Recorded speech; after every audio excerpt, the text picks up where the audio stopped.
উপরে জুলুম করব, জুলুমকারীকে আল্লাহ পছন্দ করে না। আমার ভাইরা, জুলুম করে ফেরাউন, নমরুদ এরা টিকতে পারে নাই। আমার আল্লাহ বলেন, এই দুনিয়ার জমিনে যারা আইসা মানুষের উপরে জুলুম করবে, এই জুলুমকারী আমি আল্লাহ তাআলার সামনে টিকতে পারবে না, ধ্বংস হয়ে যাবে, হারাক হয়ে যাবে। ঠিক কিনা বলেন?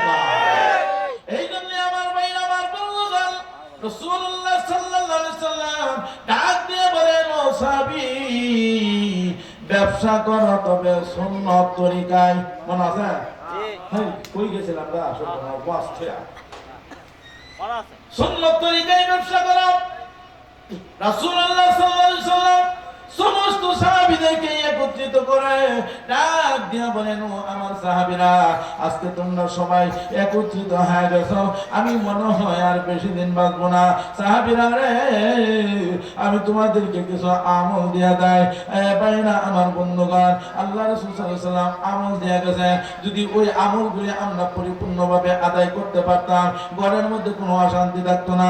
যদি ঠিক মতো আমল করতে থাকতাম, সমাজে কোনো অশান্তি থাকতো না। যদি আমলগুলি দেশের মধ্যে চালু হয়ে যেত, দেশের মধ্যে কোনো অশান্তি থাকতো না। একজন আরেকজনকে ভালোবাসতো, একজন আরেকজনকে মহব্বত করতো। ঠিক কিনা জোরে কোন? ওই আমলগুলি সাহাবীদেরকে দেয়া গেছেন, এইগুলি আমাদেরও দরকার। কইতাম নি দরকার আছে? হ্যাঁ, পুরুষ মহিলা যারা যারা আছে, পুরুষ মহিলা, ছোট বড়, যুবক বৃদ্ধ, সকলেরই এই আমলগুলি দরকার। আমি সংক্ষেপে সেই আমলগুলি দেওয়া দেবো ইনশাআল্লাহ। এরপরে প্রধান বক্তা চলে আসবে। আমার ভাইরা, 1 নম্বর আমল রাসূলুল্লাহ সাল্লাল্লাহু আলাইহি ওয়াসাল্লাম দিয়েছেন, তোমরা একজন অপরকে সালাম দেবা। কি সালাম? এই যে মনে রাখবেন, আমল যে আমি কিন্তু জিজ্ঞাসা করব, একজন আরেকজনকে কি দিবা? সালাম দিবা। এই সালামের আমল চালু করো। ঘর থেকে রাষ্ট্র পর্যন্ত যদি সালামের আমল চালু হয়ে যায়, তাহলে একজন আরেকজনকে হিংসা করবে না, অহংকার করবে না, কাজ্জা ঝগড়া থাকবে না, শান্তি দিয়ে দিবেন কে? আল্লাহ শান্তি দিয়ে দিবেন। আমার ভাইরা, এই আমল নাই জন্যে ঘরের মধ্যে ফিতনা, ঘরের মধ্যে কাজ্জা ঝগড়া, এলাকার মধ্যে কাজ্জা ঝগড়া। আমরা মুসলমান একজন আরেকজনের ভাই মারি, আঘাত করি, ইহুদিদের হাতে ছাইড়া দেই, একমাত্র মিল মহব্বত নাই। এই জন্যে আল্লাহ রাসূল সাল্লাল্লাহু আলাইহি ওয়াসাল্লাম বলেন, একজন আরেকজনকে সালাম দিবা। বড় ছোটকে সালাম দিবে, ছোট বড়কে সালাম দিবে, ভাই ভাইকে সালাম দিবে, বাবা সন্তানকে সালাম দিবে, সন্তান বাবাকে সালাম দিবে, বন্ধু বন্ধুকে সালাম দিবে, নেতা জনগণকে সালাম দিবে, জনগণ নেতাকে সালাম দিবে, উস্তাদ ছাত্রকে দিবে, ছাত্র উস্তাদকে দিবে। আমরা কেউ যদি এটা না মনে করি আমি একজন নেতা, সাধারণ জনগণ, হ্যাঁ তো আমি সালাম পাই, এটা যেন আমরা না করি। হ্যাঁ, শিক্ষা দেবেন, এটা যেন আমরা না করি। এই ভাই, সে জনগণ হইলেও আপনার মতো মানুষ। আল্লাহ রাসূল সাল্লাল্লাহু আলাইহি ওয়াসাল্লাম বলেছেন, সালাম এটা সকলের অধিকার, বড় ছোটকে দিবে, ছোট বড়কে দিবে। যদি এই কাজটা করতে পারো, আমার ভাইরা, আল্লাহ রাসূল সাল্লাল্লাহু আলাইহি ওয়াসাল্লাম বলেন, শান্তি দিয়ে দিবেন কে? আল্লাহ। বিশ্বাস না হয়, যারা বৃদ্ধ মানুষ, যুবক তো আছে, যারা বৃদ্ধ মানুষ, বয়স্ক, আজকে বাড়ির যায়, ও চাচা বাড়ির যায়, আজকে শাশুড়ি যায়, সালাম দেবেন। ঘুম থেকে উঠানোর পরে দরজাটা খোলার সাথে সাথে সালাম দেবেন, আসসালামু আলাইকুম ওয়া রাহমাতুল্লাহ। সালাম আলাইকুম না, সালাম আলাইকুম এরকম আছে, সালাম আলাইকুম। সালামটা শুদ্ধভাবে দিবেন, সুন্দর করে, আসসালামু আলাইকুম ওয়া রাহমাতুল্লাহ। এমনি সালাম দিয়ে দিবেন। বেটি হয়তো একটু ঢং মনে হলো, ফেলা বুঝুন না, আর জীবনে বেড়া সালাম দিয়েছে না, আজকে বেড়া সালাম দিলে বেটি ডরাইও যেতে পারে। হ্যাঁ, এভাবে কালকে দিবেন, পরশু দিবেন, তরশু 2-3 দিন দেওয়ার পরে বেটির অভ্যাস হয়ে যাবো। চাষি হওয়ার পরে দিন থেকে আপনারা সালাম দেওয়া শুরু করে দিব। ঠিক কিনা তোলা কান? বিশ্বাস না হয়ে যায় দেখুন, আজকে আমি সবাই দেখুন, সবাই আমি দিয়ে দিলাম। এক বন্ধু আরেক বন্ধুর সাথে কথা কয় না, সাক্ষাৎ হয় কিন্তু কথা কয় না, রাগ, খুব রাগ। আপনি সালাম দিবেন, আজকে সালাম নিবে না, কালকে নিবে না, পরশু তরশু, একদিন নিবে, 2-3 দিন পরে দেখবেন সে অটোমেটিক আপনাকে সালাম দিবে। তার মধ্যে হিংসা নাই, তার মধ্যে অহংকার নাই। আমি কেন হিংসা করে অহংকার করে বসে আছি? হ্যাঁ, আমিও তারে সালাম দেব। হ্যাঁ, একলা সব নিতেছে। হ্যাঁ, এই কাজটা আমরা করবো তো, বলি ইনশাআল্লাহ। 1 নম্বর সালাম। 2 নম্বরে আল্লাহ রাসূল সাল্লাল্লাহু আলাইহি ওয়াসাল্লাম বলেন, 2 নম্বরে তোমরা যখন হাসি দাও, হাসি দেওয়ার পরে বলবা আলহামদুলিল্লাহ। কি বলবো যখন? আলহামদুলিল্লাহ।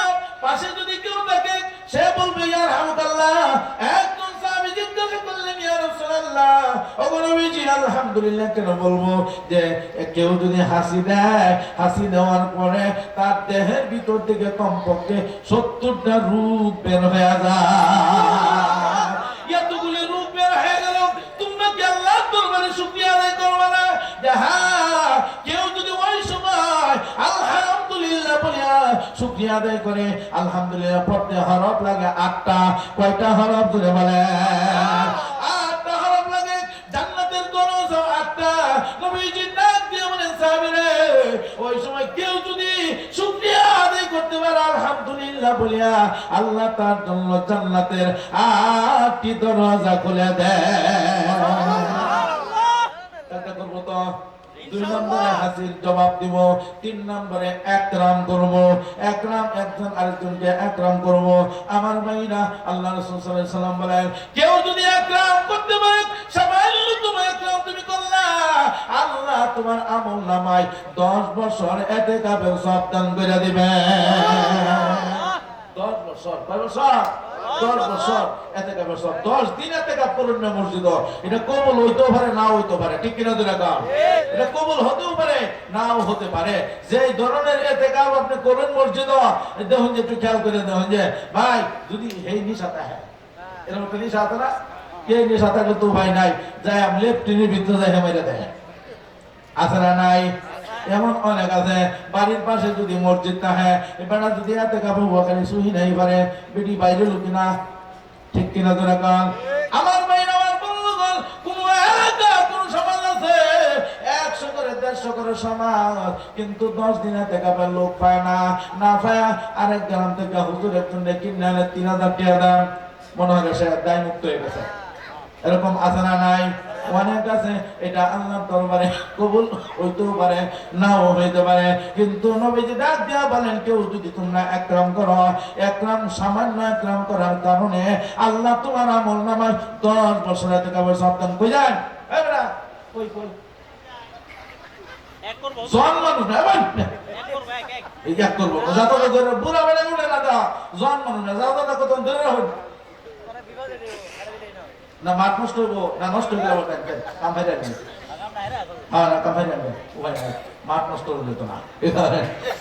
বেশি মানে সিরিয়াস থাকে তাহলে যাই কোনো অসুবিধা নাই, যদি দৈরা রাখুন দেখো তখন তার রাখুন, অসুবিধা নাই। রাসূলুল্লাহ সাল্লাল্লাহু আলাইহি সাল্লাম বলেন, 3 নম্বর তোমরা একরাম করবা, একজন আরেকজনকে একরাম করবা। টাকা পয়সা হাওলাত দেওয়া এটাও কিন্তু একরাম, কিন্তু বালা টাকা দিতে লাগবো, জামেলা আছে কিন্তু জামেলা। হ্যাঁ, আমার কাছ থেকে আতায় আফি দেয়া, হ্যাঁ এমন অত সুন্দর ভাবে বুঝায় আসলে হাওলাত দিছে ভাই, ভাই নেওয়ার পরে 1 সপ্তাহ লেগে নিছে বেটা, 1 সপ্তাহ পরে দেওয়ালো ভাই, জীবনে আপনার কাছে আইসি না, একবার দেয়া দেখুন, লোকটাকে তো চিনুন, একবার দেয়া দেখুন বেড়া 1 সপ্তাহ লেগে ভালো লোকটা দিছে ভাই, 15 দিন হয়ে গেছে খবর নাই, 1 মাস হয়ে গেছে বেটা খবর নাই, তাই না? 1 মাস পরে পরে বেটা ফোন দিছে, 1 মাস পরে ফোন দিয়া কইতেছে ভাই আমার টেহারা 5,000 টাকা লাগে, আবার ফোন দেওয়া লাগে, আমি টাকা কি মাইরা খাই গেছি না, নিশ্চিত কতদিনের লেগে? 1 সপ্তাহ, ওইসে কতদিন? 1 মাস পরে বেটা ফোন দিছে, বেটা আর ঠেলা খা, এটা লেগে আমি ফোন দেওয়া লাগে, কয়েকটা জান ভাই আর ফোন দিতাম না, অসুবিধা নাই, তবে আপনি আমার রাগ উঠাই দিছুন, 2 দিনের মধ্যে আপনি টাকাটা দেলতাছি করবেন, ঠিক আছে দেন, অসুবিধা নাই ভাই, 2 দিন কিন্তু 2 মাস গেছে না, 2 মাস গেছে কোনো খবর নাই, 2 মাস পরে বেড়া বাইক গেছে, যায় দিই টাকাটা দেয়নি, বেড়া একটা বাইক গেছে, যায় ডাক দিছে, পরে এক ফিরচিরে বাড়াইছে, গিয়া কো বেড়া আইছে, গিয়া কো আব্বা বাইক না, গিয়া কো গা ফুল হওয়া হ্যাঁ দেখো আব্বা কইছে আব্বা বাইক না,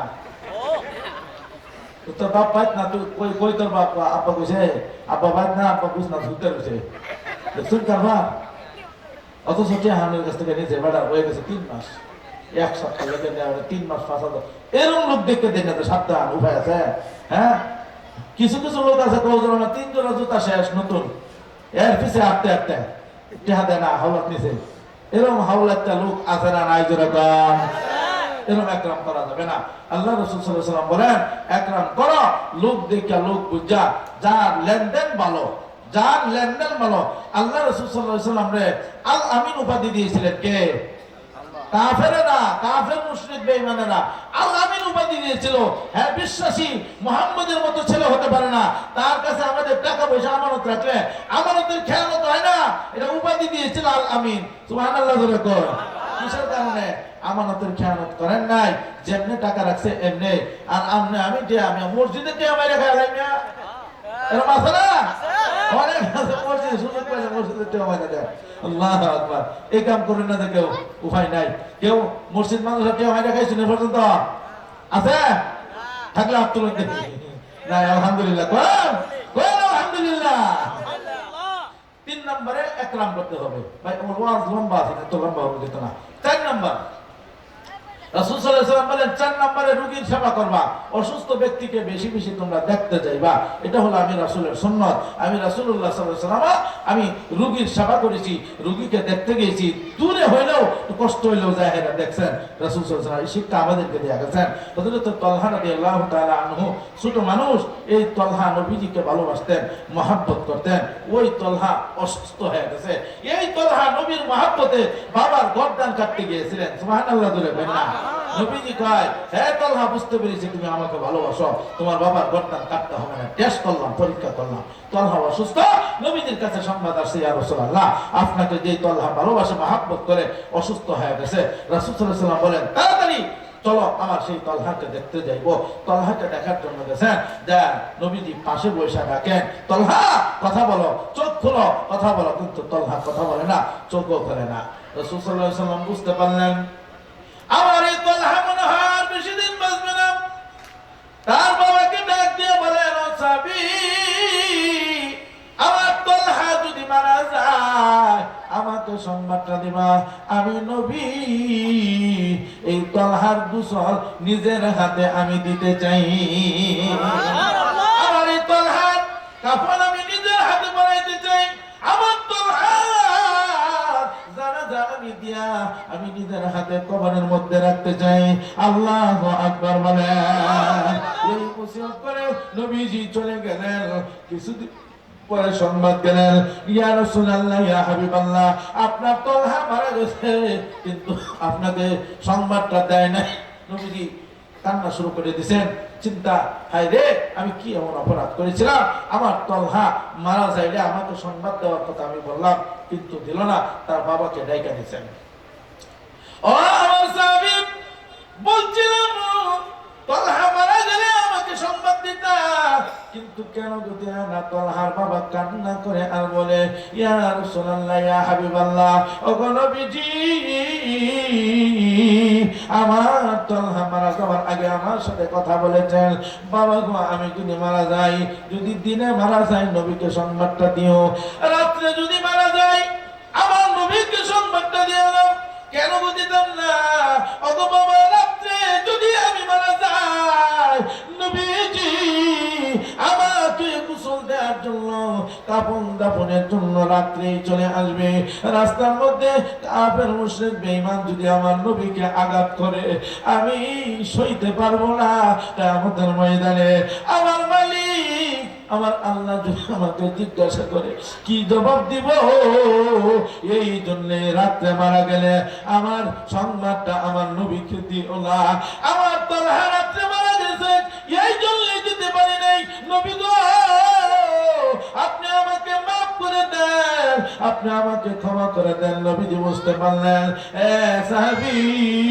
আমার তালহা আমাকে ভালোবাসতো যাও আমি কথা দিলাম আমাকে যেদিন আল্লাহ জান্নাতে যাওয়ার নির্দেশ দিবেন ওই দিন আমি আমার তালহাকে রাইখা জান্নাতে যাইব না সুবহানাল্লাহ এই জন্যই ভালোবাসার দরকার আছে না নাই আল্লাহ তাআলা বলে দিয়েছেন কুল ইন কুনতুম তুহিব্বুনাল্লাহ ফাত্তাবিউনি ইউহিব্বুকুমুল্লাহ ওয়া ইয়াগফির লাকুম যুনুবাকুম আল্লাহু গফুরুর রহিম সুবহানাল্লাহ বলেন এটা আল্লাহই ঘোষণা করে দিয়েছেন আমার ভাইরা 4 নম্বরে রোগীর সেবা করা 5 নম্বরে জানাজার মধ্যে বেশি বেশি শরীক হবেন যদি দেখেন যে কোনো জায়গায় শুনেন যে অমুক জায়গায় মানুষ মারা গেছে জানাজায় শরীক হবেন কেন সাহাবীরা জিজ্ঞাসা করলেন ইয়া রাসূলুল্লাহ কেন শরীক হব যে আল্লাহ তোমার আমলনামায় এক কেরাত সওয়াব দান করে দিবেন সুবহানাল্লাহ বলেন সাহাবী জিজ্ঞাসা করলেন ইয়া রাসূলুল্লাহ এক কেরাতে কি পরিমাণ কয়টা নেকি উহুদ পাহাড়ের মধ্যে যতগুলো বালুকণা আছে ওই সম পরিমাণ নেকি আল্লাহ তোমার আমলনামায় দান করে দিবেন সুবহানাল্লাহ সুবহানাল্লাহ এইজন্য জানাজার মধ্যে বেশি বেশি শরীক হব আর 2 নম্বরে তুমি যদি জানাজায় বেশি শরীক হও তুমি যখন মারা যাইবা তোমার জানাজার মধ্যে লোক বেশি হইব সুবহানাল্লাহ 5 নম্বরে নিজে যা পছন্দ করবা অন্যের জন্য তাই পছন্দ করবা তুমি বাজার থেকে রসগোল্লা খাইছো বেটি লেগা জিলাপি লইছো এই 2 নম্বরে করে দিত না এই কাম করুন যেতে না, উপায় নাই। আপনি ঘরে ভালো মন্দ খাইতেছেন আর বাড়িতে যে কাই কামলা আছে এদের জন্য ডাল আলু ভর্তা এই 2 নম্বরে করুন যেত না, ইনসাফি করা যাবে না, ঠিক কিনা যেরকম? হ্যাঁ, এরকম করা যাবে না। ইনসাফের বিচার করতে হবে। ইনসাফের শিক্ষা আল্লাহ রাসূল সাল্লাল্লাহু আলাইহি ওয়াসাল্লাম আমাদেরকে দিয়ে গেছেন। আমার ভাইরা, এখানে 3টা প্রতিষ্ঠান, একটা মসজিদ, 2টা মাদ্রাসার উদ্যোগে আজকের এই মাহফিল। আমি আরেকটা বাড়াইয়া দিলাম, আজকে এই মাহফিলটা যুব সমাজের উদ্যোগে, ঠিক কিনা যেরকম? যুব সমাজ, এই এলাকার যুবকদেরকে আল্লাহ তুমি কবুল করা, মঞ্জুর করা। আল্লাহ এই এলাকার যুবকদেরকে আল্লাহ তুমি মাফ করে দাও, ইসলামের জন্য কবুল করো, যেরকম না আমিন। আজকে ভাই এই মাদ্রাসার কাজ, নতুন মাদ্রাসা মানে অনেকে নতুন, হ্যাঁ নতুন মাদ্রাসার কিছু কাজ কাম বাকি আছে। এখন আপনারা যদি একটু মেহনত করতেন তাহলে কাজ কামটি করে না দিত। এটা কি করুন না কোনটা মাদ্রাসা করবেন না করতেন না? দরকার আছে নি? না থাক, মাদ্রাসাতে কি বোঝায় করো লাগতো না, এখানে আপনারা লাগবে। কার কার দরকার একটু হাত তুলে দেখান দেখি, দেখুন তারা উঠাইছে না, কার দরকার নাই দেখুন। মাশাআল্লাহ, নারে তাকবীর, আল্লাহ তুমি কবুল করো, বলেন আমিন। আমার ভাইরা, আমার বন্ধু, আমার সময় যেহেতু শেষ, কাছাকাছি করে প্রধান বক্তা আছে, 32 ইঞ্চি বক্তা আছে। হ্যাঁ 32 না? এই ভাই কই যায়? যদি আবার নাই হতো তো ঝামেলা লাগবো। আপনার ভালো আসে শ্রোতা, বুঝুন আনজে ভাই। হ্যাঁ হ্যাঁ ঠিক আছে, ইনশাল্লাহ মাশাআল্লাহ, আলহামদুলিল্লাহ। আমার ভাইরা আসে, এই যারা যারা আছে আমাদের বাবা মা ভাই বেড়াদার আত্মীয় স্বজন যারা মারা গেছে, একটু হাত তুলুন না দেখি, কার কার মারা গেছে একটু হাত তুলুন দেখি। অনেকেরই দেখা যায়। আল্লাহু আকবার। আল্লাহ যাদের মা বাবা অন্ধকার কবরে আছে, ভাই বেড়াদার আত্মীয় স্বজন যাদের কবরে আছে, আল্লাহ তাদেরকে মাফ করে দাও, তাদের কবর আল্লাহ তুমি জান্নাতের বাগান বানায় দাও, কোন আমিন। হুজুররা কই আছে? হুজুররা মাঝে মধ্যে একটু গরম পানি তো খাওয়াই লাগে, একটু গরম পানি আইনে দেন, স্নান করার একটু দাঁড় দিলাম, বুঝছেন না? মাঝে মধ্যে একটু দাঁড় দেওয়ার দরকার। হ্যাঁ, আল্লাহ তাআলা, আল্লাহ রাব্বুল আলামিন বলেন, মুমিন তো ওই ব্যক্তি, মুমিন ওই ব্যক্তি ওয়ামিম্মা রাযাকনাহুম ইউনফিকুন, যারা যাদেরকে আমি আল্লাহ রিজিক দান করেছি, আমি আল্লাহ যাদেরকে রিজিক দান করেছি, ওই রিজিক থেকে যারা আমার রাস্তায় দান করে এরা হলো মুমিন। এরা কি? মুমিন। সুবহানাল্লাহ জোরে বলেন না। এইজন্য যাদের মা বাবা ভাই বেড়াদার আত্মীয় স্বজন অন্ধকার কবরে আছে, আল্লাহ যেন তাদেরকে মাফ করে দেয়। এমন কয়েকজন আশারায়ে মুবাশশারা জান্নাতের সার্টিফিকেট পাইছে, 10 জন সাহাবী। কয়জন সাহাবী জোরে কন? 10 জন সাহাবী জান্নাতের সার্টিফিকেট পাইছে। আমি 10,000 আর 20,000 না, মাত্র 10 জন মানুষ আমি চাই 5টা আদার করে টেহা দিবেন, থাকলে নগদ কন্যা দেওয়ার অসুবিধা নাই। আর যদি না তাহে, একান্তই না তাহে, তাহলে নামটা লেখায় রাখবেন। সর্বপ্রথম কে আশ্চর্য হুজুর, বাপমার লেগে আমি 5,000 টাকা দিয়ে দিলাম, নামটা লিখলাম ইনশাআল্লাহ। হুজুররা খাতা কলমটা লই আনছেন দেখি ইনশাআল্লাহ কে আছেন। সর্বপ্রথম 5,000 টাকা আল্লাহ তুমি কবুল করো, মঞ্জুর করো। যেই ব্যক্তি মসজিদ বানাইলো, মাদ্রাসা বানাইলো, শুধু বানাইলো না, সহযোগিতা করলো, আল্লাহ বলেন আমি তার জন্য জান্নাতে বালাখানা বানাই দিই। সুবহানাল্লাহ বলেন না? বালাখানা, এই একটা বালাখানা বানাইতে মনে হয় আপনাদের এনের, আপনার কি গন্না না কাটা কোন জমি কাটা, মনে হয় 2 কাঠা জমি নিলেই একটা বালাখানা হয়ে যাবো মনে হয় সম্ভবত। জান্নাতের বালাখানা 2 কাঠা বেচলে মনে একটা কিনুন যাবো নাকি? 4 কাঠা, 10 কাঠা। আল্লাহ রাসূল সাল্লাল্লাহু আলাইহি ওয়াসাল্লাম বলেন যে জান্নাতের বালাখানার একটা ইটের দাম যদি তুমি মূল্য হিসাব করতে চাও, পৃথিবীটা কয়েক হাজার বার বিক্রি করলেও একটা ইটের দামের সমান হবে না। সুবহানাল্লাহ জোরে বলেন না? সুবহানাল্লাহ। ওই বালাখানা আল্লাহ দিবেন, আপনি মাত্র সহযোগিতা করতেছেন। কে আছেন যে হুজুর আমি 5,000 টাকা ইনশাআল্লাহ দেয়া দিলাম? হুজুরা কই, খাতা কলম কই?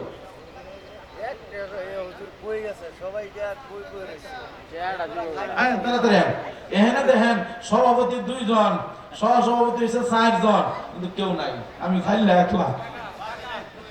হুজুররাও নাই স্যার, হুজুররা কই তাড়াতাড়ি আসেন। কে আছেন যে হুজুর 5,000 টাকা আমার নামে লেখালেন ইনশাআল্লাহ, আল্লাহ যেন আমাকে কবুল করেন, আব্বা আম্মাকে যেন মাফ করে দেন, আল্লাহ যেন এই দানকে উসিলা করিয়া জিন্দা মুর্দা সকলকে মাফ করে দেন। যাদের মা নাই, যাদের বাবা নাই, অন্ধকার কবরে আছে, আল্লাহ মা বাবার কবরগুলি তুমি জান্নাতের বাগান বানিয়ে দাও।